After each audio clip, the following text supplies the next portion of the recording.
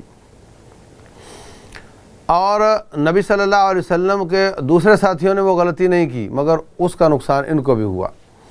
تو اس سب میں ہمارے لیے سبق ہے. کلاس میں چند بچے شور کر رہے ہوتے ہیں اور کھڑا سب کو کر دیا جاتا ہے. تو اللہ تبارک و تعالیٰ ہمارے ساتھ بطور مخلوق ڈیل کرتا ہے. تو کتنی بار ایسے ہوتا ہے کہ مخلوق غلطیاں کرتی ہے, بارش رک جاتی ہے اور چیونٹیاں اور پرندے درندے وہ بھوکے مر جاتے ہیں, پیاسے مر جاتے ہیں. تو ہمیں آج کووڈ کی حالت ہے, آج جو ہمارے امت اسلامیہ کی حالت ہے اور آج جو خصوصاً پاکستان کی حالت ہے, ہم سب کو اپنا اجتماعی توبہ کرنی چاہیے. کیوں معلوم نہیں کس کس کے گناہ سے ایسا ہو رہا ہے. ہمیں سب کو توبہ کرنی چاہیے اور رمضان اس کا بہترین موقع ہے تاکہ اللہ تبارک و تعالی ہم سے راضی ہو جائے اور اپنی سزاؤں کو معاف کر دے. یہ مارکہ ہوا 70 شہید ہو گئے. تو اب دشمن وہاں سے واپس چلا گیا. نبی صلی اللہ علیہ وسلم نے فرمایا کہ کون دشمن کا پیچھا کرے گا. تو ساتھی ظاہر سی بات ہے کٹے پھٹے اور دل بھی بجھے ہوئے, شہادتیں ہو چکی ہیں. اب جن لوگوں نے کہا ہم جائیں گے, ان میں ابوبکر صدیق بھی تھے, عمر بن خطاب بھی تھے رضی اللہ عنہ, حضرت علی اور دوسرے کہنے لگے جی ہم جائیں گے. تھکے بھی ہوئے ہیں اور نفسیاتی طور پہ بھی ہارے ہوئے ہیں, پھر بھی کہتے ہیں ہم جائیں گے. تو دشمن آگے آگے اور یہ پیچھے پیچھے ان کے. راستے میں جا کر دشمن کہتا ہے کہ ہماری عورتیں پوچھیں گی کہ تم فتح یاب ہو کر آئے ہو تو کوئی نشانی دکھاؤ, کوئی اس میں غنیمت کا مال ہو, کوئی لونڈیاں غلام ہو. ہم تو کچھ بھی نہیں لائے اور وہ تو کٹے ہوئے پڑے تھے, ہم تو کچھ بھی اٹھا سکتے تھے وہاں سے. تو کچھ لوگ کہتے ہیں چلو تو کوئی بات نہیں, اب ہم واپس چلے جاتے ہیں. تو واپسی کا ارادہ کیا تو کچھ لوگ پیچھے سے آ رہے تھے مسافر, ان سے پوچھا کیا حالات ہیں. وہ کہنے لگے وہ نبی صلی اللہ علیہ وسلم کے ساتھی تو پورے لشکر لے کر تمہارے پیچھے آ رہے ہیں. تو وہ کہنے لگے کہ پھر جتنا قدر عزت بچی ہے نا اسی کو بچاؤ, بھاگو یہاں سے ورنہ وہ بھی جاتی رہے گی. تو یہ حمراء الاسد علاقے کی تک صحابہ کرام نے ان کا پیچھا کیا. تو اس کو مارکہ یا غزوہ حمراء الاسد کہتے ہیں. اللہ تعالیٰ نے ان کے لیے بشارتیں دیں کہ اللہ تعالیٰ نے ان کو معاف کر دیا ہے. اس کے بعد احد کے واقعے میں کچھ شہداء کے فضائل بھی ہیں اور اس مارکے میں جو نقصان ہوا اس کے کچھ حکمتیں بھی بیان ہوئی ہیں. لمبی بات ہے. کہا کہ تاکہ اللہ تعالیٰ تمہارے ایمان کو پرکھ لے اور تاکہ شہداء کا چناؤ کر لے. تو یہ سب حکمتیں ہیں اس میں, اور آپ لوگوں کی تربیت ہے کہ آئندہ نبی صلی اللہ علیہ وسلم کی ہر بات ماننی, اور خصوصاً جو مارکے کے دوران کی باتیں ہوتی ہیں وہاں غلطی کی کوئی گنجائش نہیں ہوتی. اس کے بعد کچھ یہ اس صورت کے آخری آیت میں اللہ تعالیٰ نے کامیابی کے لیے 4 اصول بیان کیے. یا ایھا الذین آمنوا اصبروا وصابروا ورابطوا واتقوا اللہ لعلکم تفلحون. اے ایمان والو صبر کرو, باہم صبر کی تلقین کرو اور اسلام کے اپنے ملکوں کے دفاع کے لیے پہرے دو اور اسلام کی نظریاتی حدود کے پہرے بھی دینے ہیں. واتقوا اللہ, اللہ سے ڈرو تاکہ تم کامیاب ہو جاؤ. تو یہ 4 کام بتائے. صبر کرو, ایک دوسرے کو تلقین کرو اور پہرہ داری کرو اور اللہ کا تقوی اختیار کرو تو تم کامیاب ہو جاؤ گے. تو یہ کامیابی کا پورا منشور ہے. اس کے بعد سورہ نساء ہے. نساء کا معنی ہوتا ہے عورتیں. تو اس میں عورتوں کے مسائل بہت زیادہ بیان ہوئے ہیں, اس لیے اس کا نام سورہ نساء ہے. ابتدا میں اللہ تبارک و تعالیٰ نے انسان کی تخلیق ایک جان سے ہوئی, اسی سے ان کی بیوی پیدا ہوئی حضرت حوا, اور اس کے بعد اللہ نے بہت زیادہ انسانوں کو پھیلا دیا. شروع میں اللہ تبارک و تعالیٰ نے فرمایا کہ جو والد فوت ہو جاتا ہے اس کی اولاد ہے تو اس کی اولاد کے ساتھ آپ نے کیا سلوک کرنا ہے یتیموں کے ساتھ. تو یتیموں کا مال ہے اور یتیم لڑکیاں ہیں، ان دونوں کے ساتھ کیا سلوک کرنا ہے. تو کہا کہ یتیم لڑکی کو بھی اتنا ہی مہر دو جتنا تم کسی غیر یتیم کو اگر شادی کرتے تو دیتے. اس وجہ سے اس کا استحصال نہ کرو کہ اس کا باپ زندہ نہیں اس لیے اس کو اونے پونے میں لے جاؤ. اور اگر تم سمجھتے ہو کہ میں یتیم لڑکی سے شادی کروں گا تو میں اس کا پورا احساس نہیں کر پاؤں گا، اس کو پورا مہر نہیں دے پاؤں گا، تو پھر فَانكِحُوا مَا طَابَ لَكُم مِّنَ النِّسَاءِ مَثْنَىٰ وَثُلَاثَ وَرُبَاعَ. اس کے علاوہ 2 3 4 شادیاں کر لو، مگر یتیم سے نہ کرو. اگر تم اس کو ڈیگریڈ کرو گے اور اس کو باپ کے فوت ہونے کی وجہ سے اس کے ساتھ دوہرا رویہ اختیار کرو گے تو پھر یتیم کو چھوڑ کر اوروں سے شادی کر لو. 2 کر لو، 3 کر لو، 4 کر لو. اس کے بعد یتیموں کے مال کی بات آتی ہے. تو بس اوقات یتیم کا باپ فیکٹری چھوڑ گیا ہے یا کوئی دکان چھوڑ گیا ہے تو کہا جو بھی اس کا گارڈین بنے، چاچا ہو، تایا ہو یا کوئی اور ہو، وہ اس میں اگر تو اس کا گزارا اچھا چل رہا ہے تو اس کی خدمت کرے اور وہاں سے کوئی تنخواہ نہ لے. اور اگر وہ وقت دے رہا ہے اور اس کا حرج ہو رہا ہے تو جتنی عام آدمی کی تنخواہ بنتی ہے اتنی لے لے اور یتیموں کے مال کا ٹھیک حساب رکھے. اور جب بچے بڑے ہو کر کاروبار سنبھالنے کے بالغ بھی ہو جائیں اور کاروبار سنبھالنے کے قابل بھی ہو جائیں پھر ان کو ان کا مال دو، اس سے پہلے نہ دو. اور ان کی جوانی سے پہلے جلدی ہڑپ نہ کرو کہ جناب بڑے ہو گئے تو آ کر مانگیں گے، بلکہ وہ لوگ جو یتیموں کا مال کھاتے ہیں وہ اپنے پیٹ میں جہنم بھر رہے ہیں. اس کے بعد کچھ میراث کے قواعد بیان ہوئے ہیں. 3 آیات میں اللہ تبارک و تعالیٰ نے ساری وراثت کے قاعدے بیان کر دیے ہیں کہ کس کو کتنا ملے گا. یہ لمبی بات ہے لیکن یہ آیت نمبر 7 سے 14 تک جو وراثت کے باقی مسائل ہیں یہ بیان ہوئے ہیں. اور اس کے بعد اللہ تعالیٰ نے اس پارے کی آخری آیت میں وہ رشتے بیان کیے ہیں جو ہمیشہ کے لیے حرام ہیں. جیسے بیٹی ہے، بیٹی، ماں، بہن اور رضائی بیٹی، رضائی بہن، رضائی ماں، اور اس کے بعد خالائیں، پھوپھیاں، یہ سارے رشتے ہمیشہ کے لیے. اسی طرح آپ کی بیوی کی دوسرے شوہر کی طرف سے جو بیٹی ہے وہ آپ پر ہمیشہ کے لیے حرام ہے. اسی طرح ساس اور سسر یہ ہمیشہ کے لیے حرام ہو جاتے ہیں، ہمیشہ کے لیے. جو رشتے ہمیشہ کے لیے حرام ہو جاتے ہیں، جن کے ساتھ کبھی بھی شادی نہیں ہو سکتی، ان سے پردہ کرنا نہیں ہے. ان سے آپ چہرے کا پردہ اتار سکتے ہیں. اور وہ رشتے جن سے اب تو شادی نہیں ہو سکتی تب ہو سکتی ہے تو ان سے آپ کو پردہ کرنا ہے کیونکہ ان سے شادی ہو سکتی ہے. جیسے سالی ہے، اب شادی نہیں ہو سکتی جب تک آپ کی بیوی آپ کے پاس ہے. آپ کی بیوی فوت ہو جائے تو سالی سے شادی ہو سکتی ہے. تو بالکل اسی طرح دیور ہے، بھابھی دیور، جب تک شوہر زندہ ہے آپ کی شادی دیور سے نہیں ہو سکتی. شوہر نہ ہو تو دیور سے شادی ہو سکتی ہے. تو وہ رشتے جن سے اب نہیں تو تب شادی ہو سکتی ہے، ان سے پردہ کرنا ہے. دلیل اس کی 2 دلیلیں دوں گا. نمبر 1، اگر وقتی طور پہ شادی نہیں ہو سکتی تو پردہ اتارنا ہے تو پھر جس کی 4 شادیاں پوری ہو جائیں اس سے تو سب عورتوں کو اتار دینا چاہیے، کیونکہ اب اس کے ساتھ وقتی طور پر کسی کی شادی نہیں ہو سکتی. تو یہ بالکل کوئی بھی نہیں مانتا اس کو جائز ہے. نمبر 2، وہ عورت جس کی شادی ہو چکی ہے اب اس شوہر کے ہوتے ہوئے اب کوئی اور شادی نہیں کر سکتا وقتی طور پر، تو پھر شادی شدہ کو کسی سے بھی پردہ نہیں کرنا چاہیے، اس لیے کہ اس شوہر کے ہوتے ہوئے میں اب کسی اور سے شادی نہیں کر سکتی.